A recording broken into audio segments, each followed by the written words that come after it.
Hello everyone, welcome back to study with Alka. तो आज जैसे कि यूपीएससी की हमारी सीरीज चल रही है 60 डेज स्ट्रेटेजी की। एक्चुअली बीच में थोड़े मेरे जो वीडियोस हैं वो गैप हो गए थे, बट मैं कंटिन्यू करूँगी। और मैंने बोला था आपको कि डे 7 तक, इट मीन्स 7 डेज तक हम पॉलिटी रिवीजन कर लेंगे।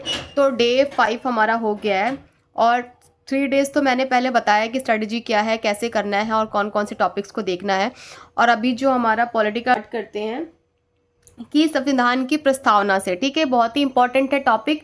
और ये इससे एग्जाम से बहुत सारे क्वेश्चंस आते भी हैं, ठीक है, इस वर्ड्स के। जैसे आप देख रहे होगे संविधान की प्रस्तावना, ठीक है, आपका जैसे कि हम भारत के लोग हैं, भारत को संपूर्ण प्रभुत्व संपन्न समाजवादी पंथ निरपेक्ष लोकतांत्रिक गणराज्य, एक एक करके सबकी मीनिंग समझेंगे और सबको एक तरह से रिविजन करेंगे। अब देखो क्या है, जैसे कि आप अगर आपको इजी लैंग्वेज में बताया जाए कि प्रस्तावना क्या है, जैसे कि हम किताब की शुरुआत करते हैं ना, मैं उस किताब की शुरुआत में उसका समरी होता है, स्टार्ट करते हैं ना किताब, तो उसकी समरी दी जाती है। वैसे ही प्रस्तावना क्या है, संविधान का समरी है, वैसे हम इसको कह सकते हैं, ठीक है। अब देखो जैसे हम इसमें लिखा है संपूर्ण प्रभुत्व संपन्न, क्या है आपका, एक तरह से आपका क्या, हम किसी के गुलाम नहीं है, भारत अपने फैसले क्या कर सकता है, खुद ले सकता है, ठीक है। एक एक लाइन में समझा रही हूँ। फिर समाजवादी क्या है, सबको बराबर मौका मिले, ठीक है, अमीर गरीब का कोई फर्क ना हो, ठीक है, ऐसे करके। फिर आपका पंथ निरपेक्ष क्या है, सब धर्म क्या है यहाँ पे बराबर है, ठीक है, कोई भी धर्म फॉलो कर सकते हैं हम। फिर आपका लोकतांत्रिक क्या है, जैसे कि जनता का राज है, ठीक है, आपका लोग वोट देकर क्या करते हैं, सरकार चुनते हैं। ये सब सारी चीजें क्या इसमें है, प्रस्तावना में है। फिर आपका गणराज्य क्या है, कोई राजा नहीं, राष्ट्रपति चुना जाता है बनाने के लिए तथा उसके समस्त नागरिकों को। ये सारी चीजें किसमें है, प्रस्तावना में। ये सारी आपका क्या है, स्टार्टिंग समाजवादी, ठीक है, समाजवादी में है आपका कि 42वें संविधान संशोधन अधिनियम द्वारा जोड़ा गया है। किस अधिनियम द्वारा जोड़ा गया है इसे, 42वें संविधान संशोधन अधिनियम द्वारा इसे जोड़ा गया है। यानी भारतीय संविधान की प्रस्तावना में ये क्या किसमें जोड़ा गया है, भारतीय संविधान 42 संशोधन से जोड़ा गया, यानी लिया गया, ये भी बोल सकते हैं, ठीक है। असमाजवादी का सिंपल मतलब जैसे मैं आपको बताती हूँ कि देश में अमीर और गरीब का फर्क कम करना, ठीक है, सभी को बराबर अवसर देना, मतलब कि हर व्यक्ति आगे बढ़ने को समान मौका मिले हर व्यक्ति को, ठीक है। फिर आपका लोकतांत्रिक समाज और मिश्रित अर्थव्यवस्था। देखो लोकतांत्रिक समाजवाद क्या है, भारत ने क्या किया है, प्योर सोशलिज्म नहीं अपनाया है, ठीक है आपका, बल्कि लोकतंत्र प्लस समाजवाद दोनों को ही मिलाया है, ठीक है। आसान भाषा में कहते हैं जैसे कि सरकार जनता को भी चुने और गरीबों का भी ध्यान रखे, इसलिए हम लोकतांत्रिक समाजवाद इसे कहते हैं। अब देखिए मिश्रित अर्थव्यवस्था क्या है, जैसे कि भारत में क्या है, प्राइवेट सेक्टर भी है जैसे कंपनियां और गवर्नमेंट सेक्टर भी है, ठीक है, इसलिए मिश्रित अर्थव्यवस्था, दोनों ही क्या है, दोनों ही है, सरकार और प्राइवेट दोनों मिलकर ही देश चलाते हैं, ठीक है, ये कह सकते हैं हम।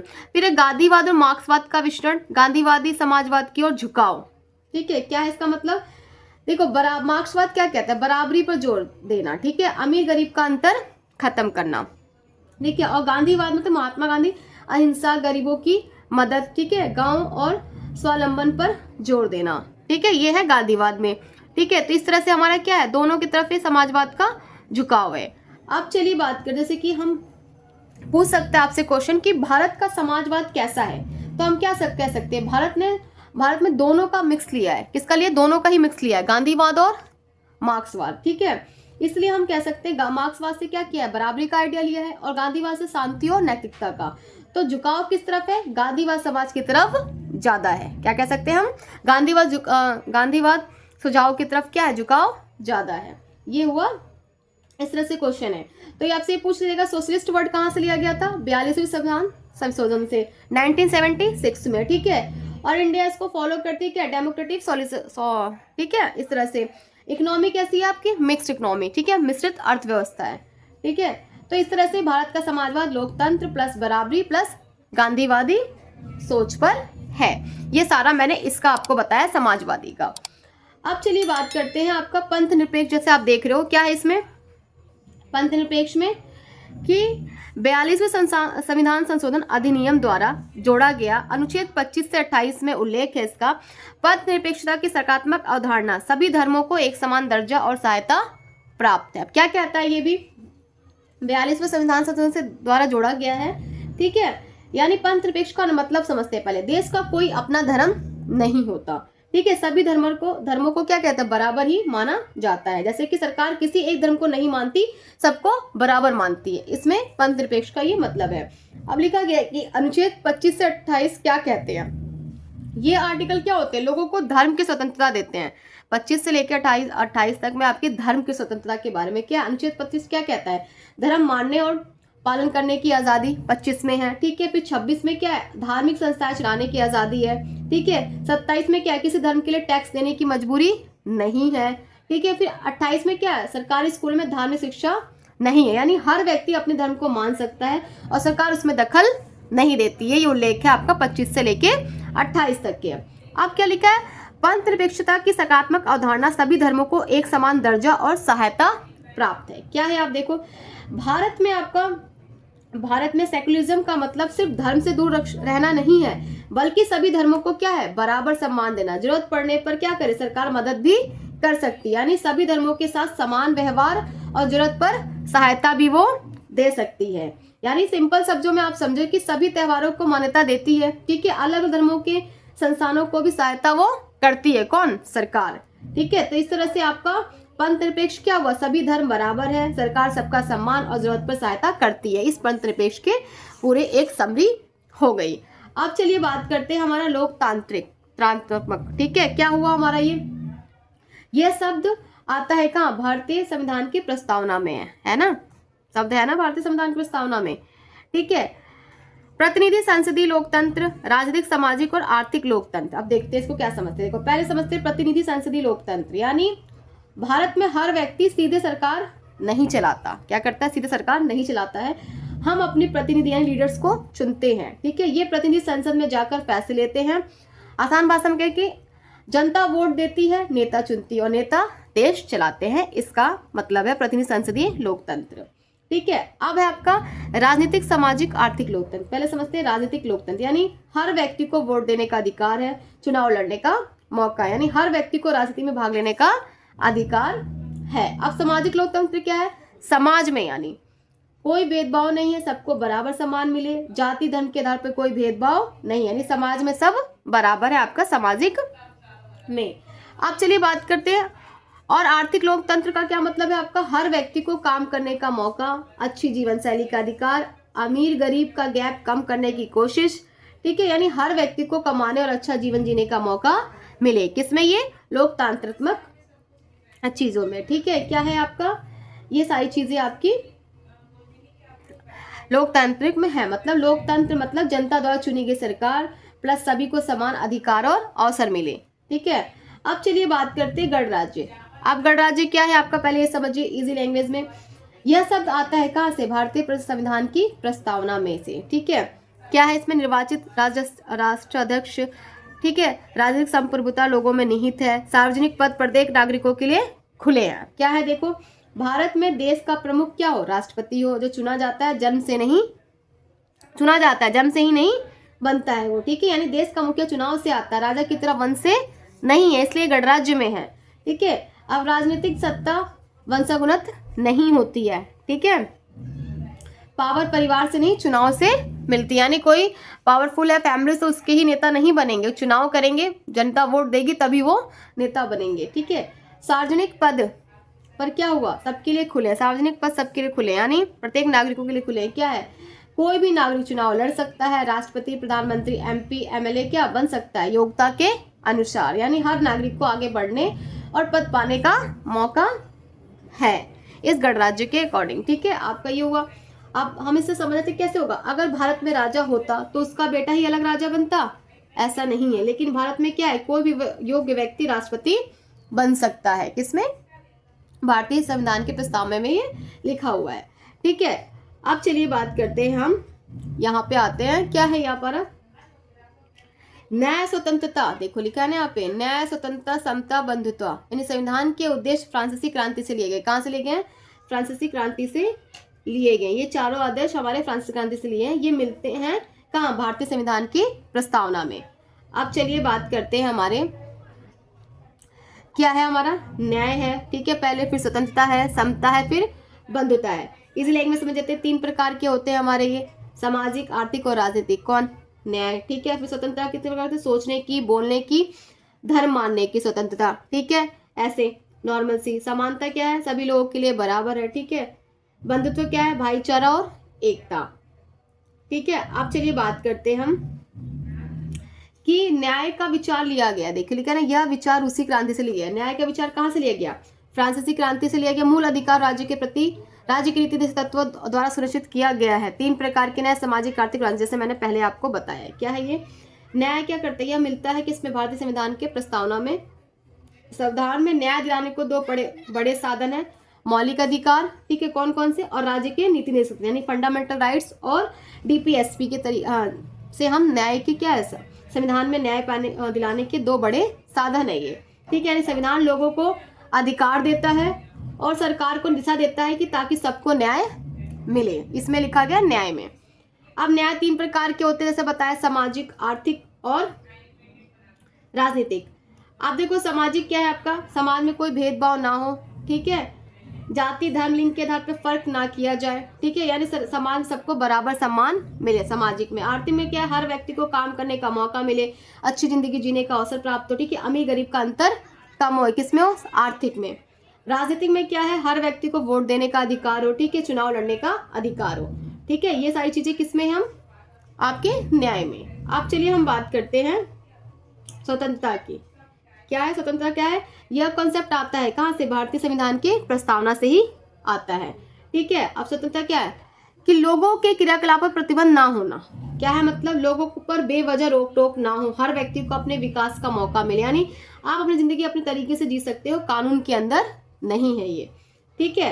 यानी ध्यान रखने वाली बातें क्या है, पूरी आजादी नहीं होती, लेकिन कानून के अंदर है क्या, आजादी मिलती है, ठीक है। आप बोल सकते हो लेकिन किसी को नुकसान नहीं पहुंचा सकते हो, ठीक है। आप देखो स्वतंत्रता 5 प्रकार की होती है, उनके आवश्यक विकास के लिए क्या 5 प्रकार से, विचार, अव्यक्ति, विश्वास, धर्म और उपासना। अब देखो विचार की स्वतंत्रता यानी आप जैसा सोचो वैसा सोच सकते हो, ये आप पे है, ठीक है, सोचने की आजादी है। अव्यक्ति की स्वतंत्रता यानी आप अपने विचार बोल सकते हो, लिख सकते हो, अपनी बातें कहने की आजादी है। फिर आपकी विश्वास की स्वतंत्रता क्या है आपकी, आप किसी भी चीज को मान सकते हो, जिस पर भरोसा करना चाहो और कर सकते हो। धर्म की स्वतंत्रता, आप कोई भी धर्म क्या करते हो, अपना सकते हो, किसी भी धर्म को मानने की आजादी है। उपासना की स्वतंत्रता क्या है, आप अपने धर्म के अनुसार पूजा कर सकते हो, पूजा करने की आजादी है। अब चलिए बात करते हैं हम समता, यानी समता क्या है, समानता, यानी आसान भाषा ये कहाँ से, ये भी लिया गया भारतीय संविधान से लिया गया, ठीक है, भारतीय संविधान की प्रस्तावना में है ये। क्या है आपका, विशेषाधिकार ना होना, भेदभाव के बिना अवसर प्रदान करना।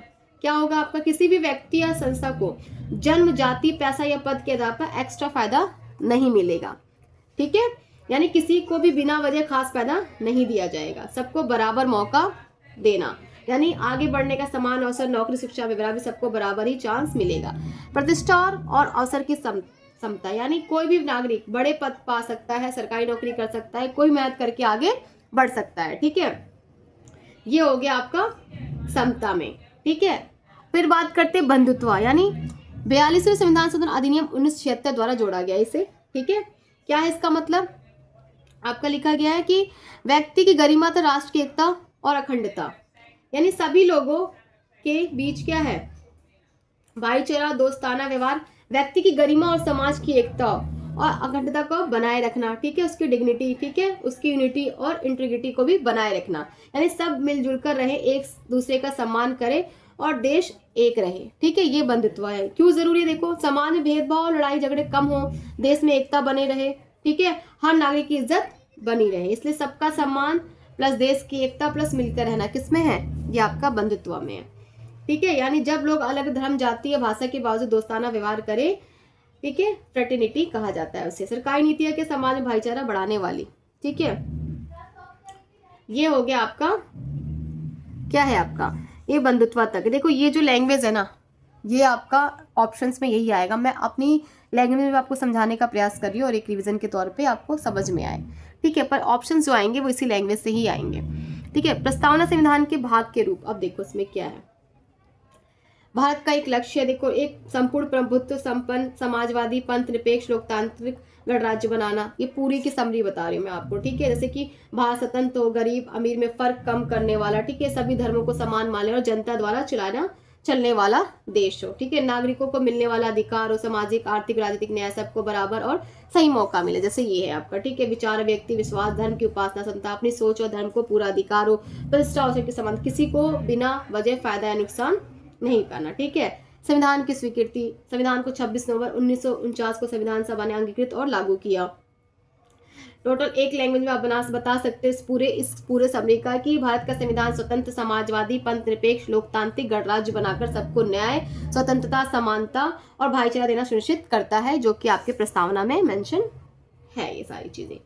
ठीक है, आप देखो आपका जैसा मैंने आपको बताया कि कानून स्थिति क्या है। 26 नवंबर 1949 संविधान सभा ने संविधान का स्वीकृति और अंगीकृत किया।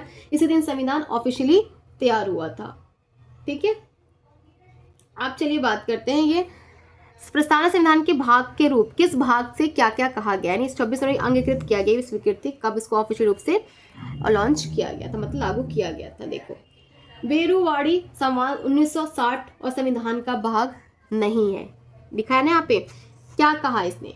ये देखो, यह 1960 में एक संवाद यानी रिपोर्ट या चर्चा भी थी। इसका उद्देश्य कि प्रशासन, कानून, संविधान सुधार पर चर्चा करना था, सिर्फ चर्चा करना था। ठीक है, यानी संविधान का भाग नहीं। यानी इस संविधान के निष्कर्ष से ये सुझाव है कि संविधान का हिस्सा नहीं बने, यानी यह कानून या संविधान में लागू नहीं हुआ है, केवल क्या कर सकता है, सलाह, सुझाव या विचार के रूप में माना गया है।